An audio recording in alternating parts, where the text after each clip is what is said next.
Parte 25.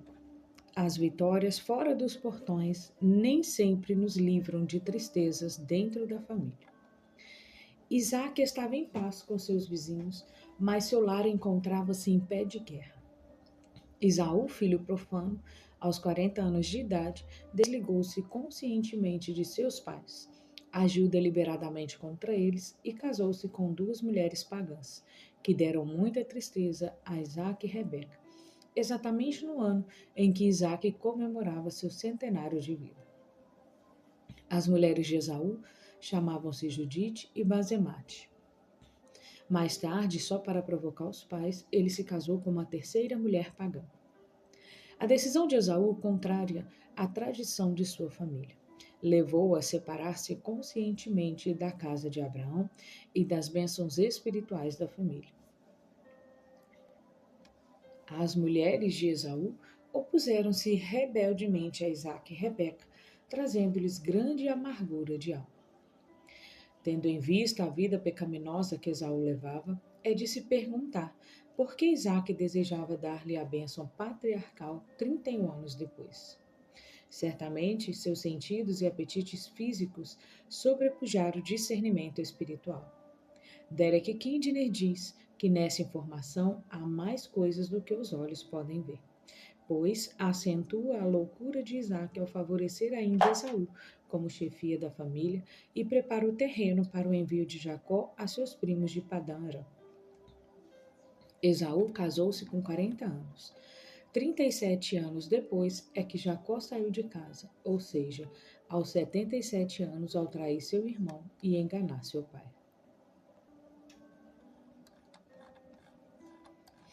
Capítulo 31. Uma família em conflito. Gênesis capítulo 27, do versículo 1 ao 46, capítulo 28, do versículo 1 ao 9. No dia 29 de julho de 1981, o príncipe Charles de Gales casou-se com a Lady Di Spencer. O casamento ocorreu na Catedral de São Paulo, em Londres, Reino Unido. O noivo era o herdeiro do trono britânico e a noiva uma jovem da família Spencer. Foi considerado o maior casamento real do século XX, transmitido pela televisão para milhões de pessoas em todo o mundo. Mas aquele casamento glamouroso foi marcado por diversos desentendimentos que culminaram no divórcio em 1996. O casamento de Isaac e Rebeca também tinha tudo para dar certo. Porém, o casal e seus filhos colocaram as próprias tramas e intrigas no lugar da fé.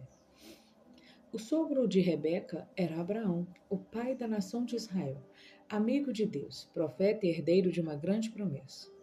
Isaac, o marido, era homem pacato, piedoso, herdeiro único de uma grande fortuna e donatário das promessas da aliança.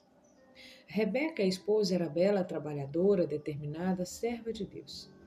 O casamento deles foi fruto de oração e houve amor à primeira vista. Além disso, oraram 20 anos até nascerem os filhos gêmeos. O plano de Deus para seus filhos, progenitores de duas nações, foram anunciados aos pais antes mesmo de os filhos nascerem. A partir daí, porém, Isaac passou a ter predileção por Esaú e Rebeca por Jacó. Assim, colocaram uma cunha de ciúmes e inimizades entre os filhos. Além disso, agora Isaac, já velho, praticamente privado da visão, preso a um leito em sua tenda. O diálogo já havia cessado naquela família e Rebeca escuta seu marido atrás da porta, mas já não mantém com ele uma conversa saudável. Isaac desajuizadamente quer interferir no plano de Deus e dar a bênção que pertence a Jacó a Esaú. Esse é o pano de fundo dessa narrativa. Vamos destacar 5 lições principais no texto. Isaac, quando a velhice não é sinal de sabedoria. Isaac estava velho e não podia mais ver. Qual era a sua idade? Ele devia ter nesse tempo 137 anos. Isso porque, quando Jacó saiu de casa fugindo de seu irmão, Esaú já tinha 37 anos de casamento com as filhas de Et, tempo suficiente para Rebeca estar muito desgastada com suas noras. Por que podemos dizer que Jacó tinha 77 anos de idade quando saiu de casa? Vejamos, ele passou 20 anos em Padã Arã. Depois de servir 14 anos a Labão, nasceu José. ainda servia Labão mais 6 anos por seus rebanhos, voltando a Canaã, quando seu filho José tinha 6 anos. Portanto, Jacó tinha 97 anos quando retornou para a casa de seus pais. 11 anos depois, José foi levado cativo para o Egito aos 17 anos. Então Jacó estava nesse tempo com 108 anos. José passou 13 anos sofrendo agruras no Egito, porém, depois foi levado ao governador daquela terra, passando 7 anos de fartura e mais 2 anos de fome, até levar sua família para o Egito. Se somarmos 13 mais 7 mais 2 é igual a 22 anos. Se Jacó tinha 108 anos quando José foi para o Egito, agora ele tem 130 anos ao descer para o Egito com a sua família, onde viveu 17 anos e morreu com 147 anos. Vale destacar que, mesmo estando Isaac já envelhecido e privado da sua visão aos 137 anos, quando abençoou Jacó, ele ainda viveu mais 43 anos, pois morreu com 180 anos. É triste constatar que a cegueira física de Isaac se equipara à sua cegueira espiritual. Feitos esses registros, voltemos à exposição da passagem apresentada. Destacamos aqui 3 pontos. Em primeiro lugar, Isaac tenta manipular os planos de Deus. Isaac bem sabia o que Deus havia dito antes de Esaú e Jacó nascerem há 77 anos, a saber que o mais velho serviria ao mais moço. A despeito desse conhecimento, Isaac quer mudar o propósito de Deus, chamando Esaú à sua tenda para selar com ele uma bênção ao arrepio do plano divino. Em segundo lugar, Isaac tenta dar a Esaú a bênção de forma privativa e secreta, quando essa cerimônia era feita em público. Isaac não só quer manipular Deus, mas também fazer isso longe dos olhos de Rebeca e Jacó, mesmo tendo ciências de que a bênção era uma ação pública. Brookwalter diz que o plano clandestino de Isaac põe fogo numa floresta e transtorna a sua família. Henry Morris tem razão em dizer que a natureza secreta dos planos de Isaac demonstra que ele estava com vergonha do que estava fazendo. Sabendo que Rebeca não aprovaria seu ato, por isso tinha pressa em abençoar Esaú antes que Rebeca fizesse qualquer interferência. Isso nos mostra que a velhice de Isaac não lhe traz maturidade espiritual, mas rebeldia e subterfúgios. Derek Kidney diz que a frivolidade de Isaac é um escândalo, pois já fazia muito tempo que o seu paladar governava o seu coração e silenciava a sua língua. Porém, agora ele propõe-se a fazer o seu paladar o árbitro entre povos e nações.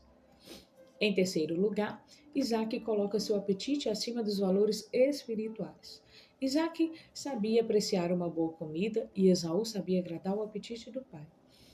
Assim, movido pelo apetite mais do que pelas coisas espirituais, Isaac quer criar a circunstância de um alto banquete privado para abençoar o profano Esaú em lugar de Jacó, o escolhido de Deus. Nesse sentido, Walter destaca que a palavra caça é repetida 8 vezes e comida saborosa 6 vezes, o que pressupõe que o foco do narrador é sobre a sensualidade de Isaac, não sobre o papel da refeição envolvida na bênção ritual, tendo em vista que a expressão como aprecio é geralmente usada pelas relações pessoais, tais como o amor de um homem por uma mulher. Rebeca, quando os fins justificam os meios. Rebeca demonstra os valores espirituais sólidos, mas seu método é deplorável. Deus não precisa de ajuda humana para cumprir seus propósitos. Tampouco referenda nossos métodos heterodoxos só porque nossos fins são legítimos. George Newton faz uma retrospectiva da vida de Rebeca que lança luz sobre o assunto em pauta. O papel de Rebeca na vida de Isaac começa em alto nível, mas deteriorou até chegar às profundezas do engano e do medo. Quando Rebeca aparece nas páginas da Bíblia, ela brilha como modelo de pureza, hospitalidade, boa vontade em trabalhar sem pensar em recompensa, capacidade de tomar decisões segundo a vontade manifesta de Deus. Além disso, ela foi corajosa ao trilhar caminhos não percorridos, dando-se a um noivo desconhecido e hábil em consolar um homem solitário. Porém, conforme os filhos cresciam, Rebeca foi mudando e acabou reagindo à preferência de Isaac por Esaú, concentrando seu afeto em Jacó. Na hora da dificuldade, quando ouviu os planos de Isaac abençoar Esaú, ela caiu moralmente aos pedaços. E então, toda a sua desenvoltura, a capacidade de tomar decisões rápidas e planejar um curso de ação foi deformada pelo medo. Medo de que o seu filho preferido não fosse devidamente reconhecido. Assim, entregou-se aos dispositivos do engano e aos estratagemas inteligentes perfeitamente camuflados por promessas, por professa preocupação em uma companhia adequada para Jacó. Pois, na realidade, sua ação era motivada por interesses egoístas, porque hei de eu perder os meus 2 filhos. Planejava chamar Jacó de volta para casa, mas a visão que teve do filho favorito indo embora foi a última imagem dele. Destacamos aqui 3 fatos. Em primeiro lugar, Rebeca não tem mais diálogo com o marido. O casamento de Isaac e Rebeca havia se deteriorado, ou seja, não havia mais diálogo entre o casal, o que fica evidente pelo fato de que Rebeca escuta seu marido furtivamente atrás da porta. Isso nos ensina que comunicação é vital para um casamento saudável. Em segundo lugar, Rebeca busca a bênção legítima por meios ilegítimos, tendo Rebeca escutado atrás da porta a conversa de Isaac com Esaú, e sabendo que Isaac estava a dar iminentemente a bênção a Esaú e não a Jacó, rapidamente concebe um audacioso plano, tomando os destinos dessa providência em suas mãos e traça um plano ardiloso para alterar os fatos. Sua esperteza denuncia a fraqueza de sua fé, e seu expediente põe em xeque sua confiança na soberania de Deus. Ela quer a coisa certa, a bênção sobre Jacó, conforme o propósito de Deus, mas usa meios ilegítimos para alcançar seu objetivo, demonstrando que a ética que a governa é a de que os fins justificam os meios. Rebeca envolve Jacó na trama, pedindo a ele que fosse ao rebanho e trazer 2 bons cabritos para que ela mesma fizesse uma saborosa refeição para Isaac como ele gostava. Em 97 anos de casada, ela conhecia bem os gostos do marido e intentava que, fazendo assim, Isaac abençoaria Jacó antes que Esaú chegasse de sua caçada. A palavra de Deus é clara em dizer que esses expedientes usados por Rebeca retratam uma sabedoria terrena, não a sabedoria do alto. Quem entre vós é sábio e inteligente?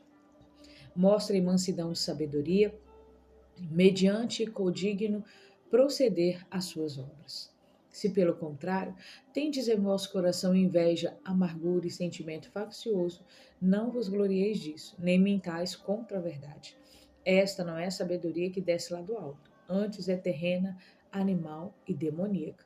Tiago, capítulo 3, do versículo 13 a 15. Em terceiro lugar, Rebeca induz Jacó a mentira e a traição, assumindo toda a responsabilidade das consequências. Jacó tenta esquivar-se do plano de sua mãe, mostrando-lhe que seu pai descobriria a trama, uma vez que mesmo Isaac, não enxergando direito, poderia apalpá-lo, e nesse caso ele receberia maldição, não bênção. Na verdade, Jacó não está com medo de pecar, e sim das consequências do pecado. Não está com medo do flagrante, mas sim de ser apanhado na prática do crime. Sua mãe, entretanto, prossegue no plano e arrasta para si a possível maldição, arriscando sua vida por suas convicções, ao mesmo tempo em que insta com ele para obedecer sem tardança. É digno de nota que o narrador perpetua a memória de Débora, sua ama, não a de Rebeca, e não deixa nenhuma nota da morte desta.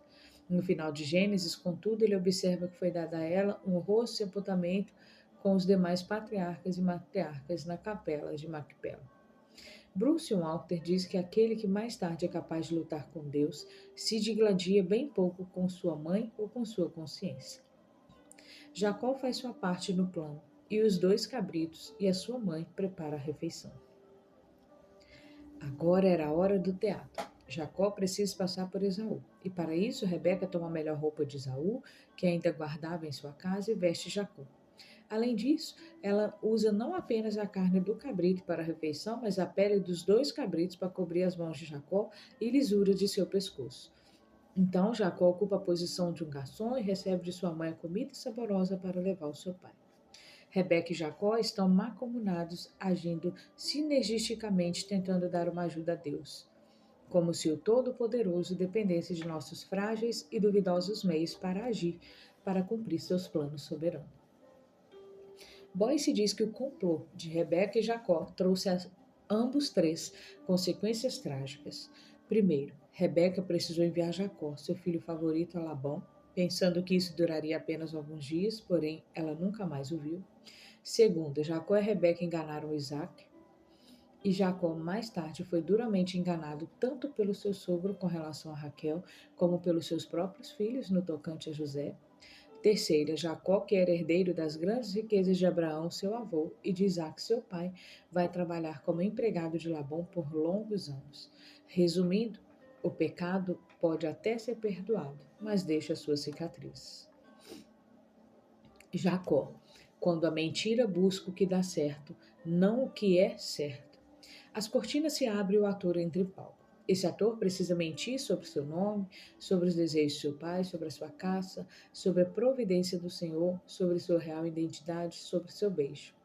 Nas palavras de Hans Georg Braumer, Jacó se emaranhou numa teia de mentiras e enganos. Algumas lições devem ser observadas no texto. Em primeiro lugar, Jacó mentiu sobre o seu nome. Jacó entra na tenda de seu pai e o saúda, e o cego Isaac, que dependia de sua audição, tato e olfato, logo faz uma primeira pergunta que é como uma espada no seu peito. Quem és tu, meu filho?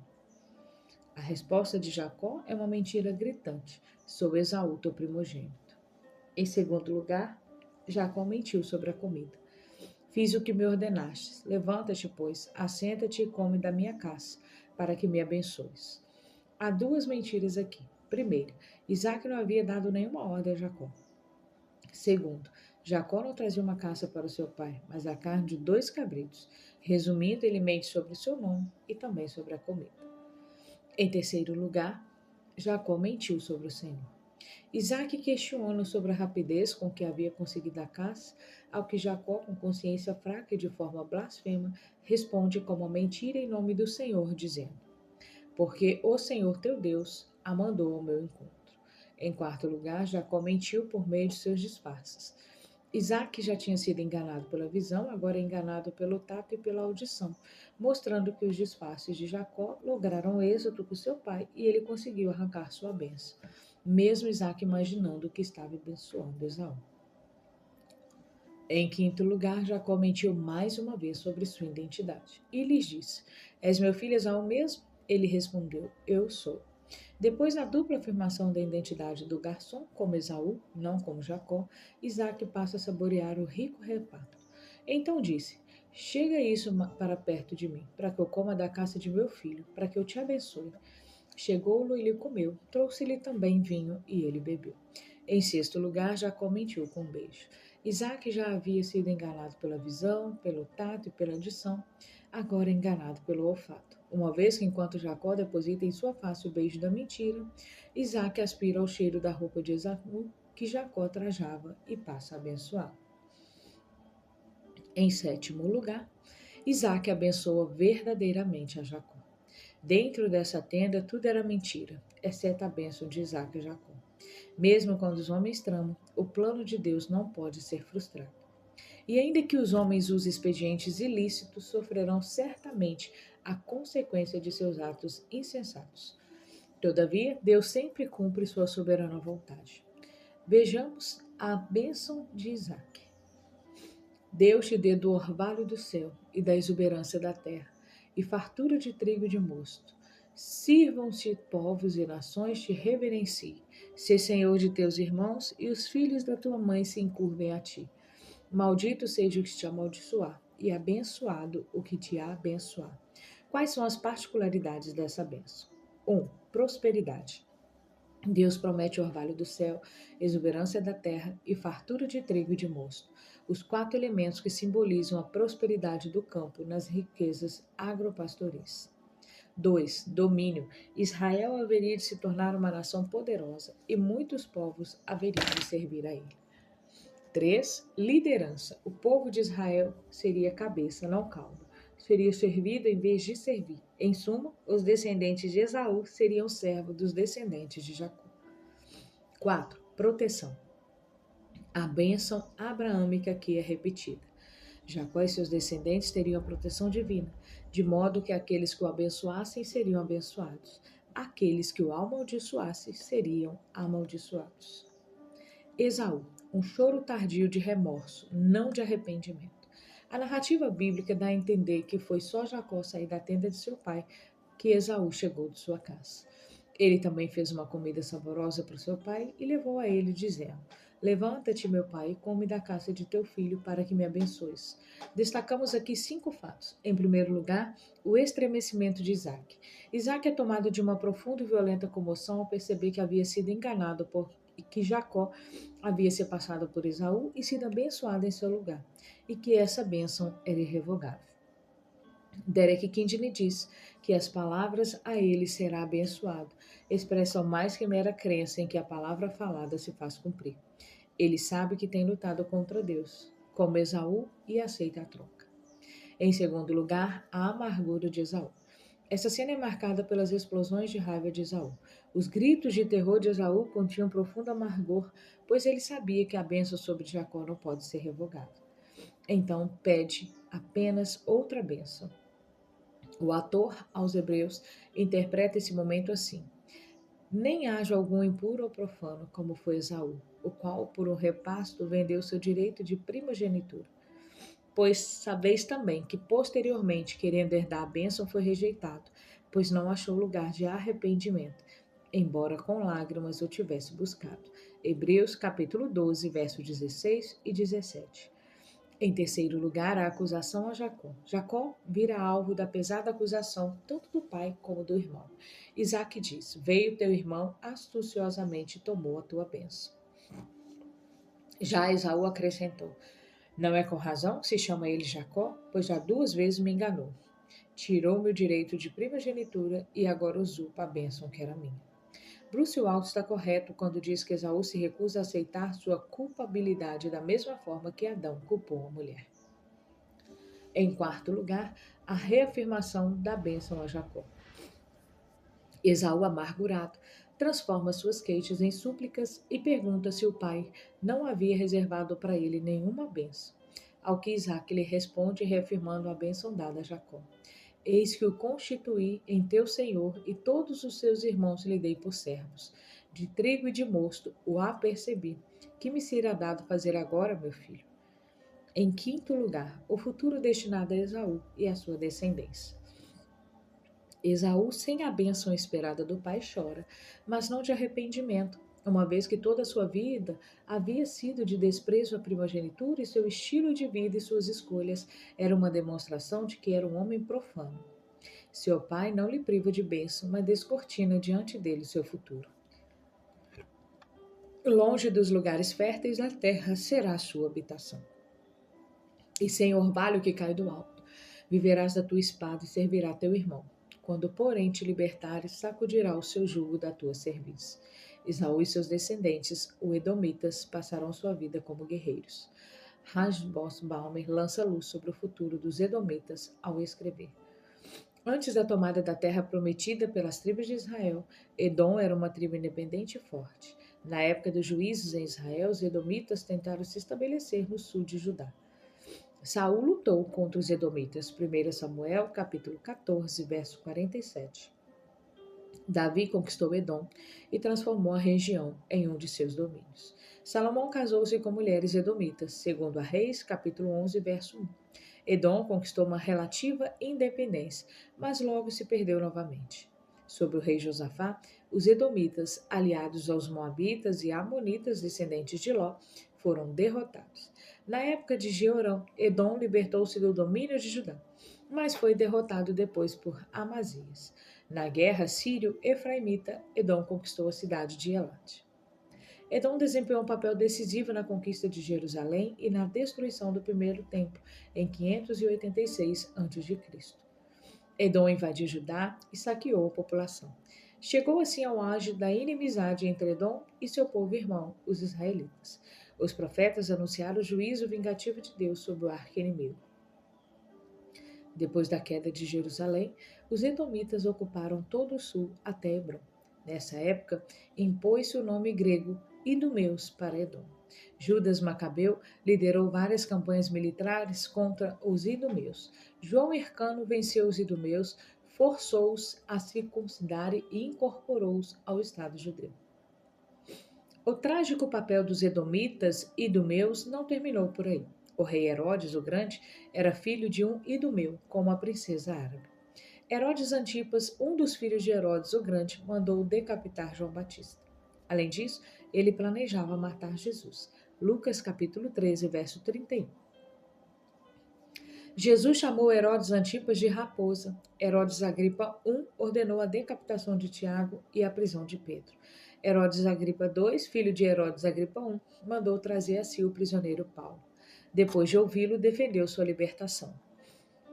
A história de Edom é uma constante alternância entre submissão, libertação e nova submissão. Até a época do Império Romano, os edomitas, ou seja, os descendentes de Esaú, estiveram envolvidos na destruição do Estado judeu.